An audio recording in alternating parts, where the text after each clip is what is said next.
So what's a path to a successful BRRRR? We did a little roadmap because we have so many people just asking, what is step one? What is step two? And we put this together just so you understand it, and we will have a link below.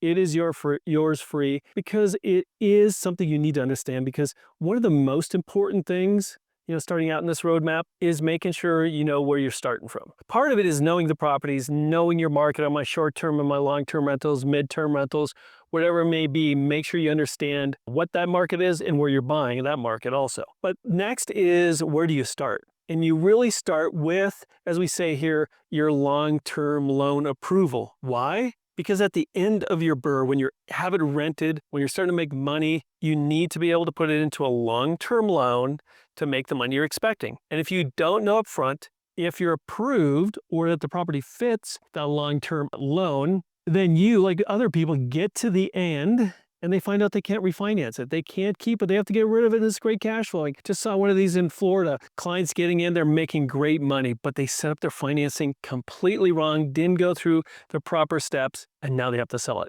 10 grand a month in rental net income, but they can't afford it because they didn't set it up correctly. You have to learn that you start there. You start with the long-term loan because you want to make sure your loan to value on this property is going to work, that you qualify, that the interest rates will get you the cash flow. If it's DSCR conventional, you want to make sure of that. Then you need to get into that short-term loan, that bridge loan, a fix and flip, fix and rental loan to buy it, get it rehabbed, and you need to get it rented. This is where you come back and refinance it and capture that equity. What do I mean by capture that equity? That means now all that hard work you put into and you increase the value, you get to use that for your loan. Instead of putting money as a down payment, most loans, when you go in and buy a property, a rental property off of MLS, you're gonna have to put in 20%, maybe 25%.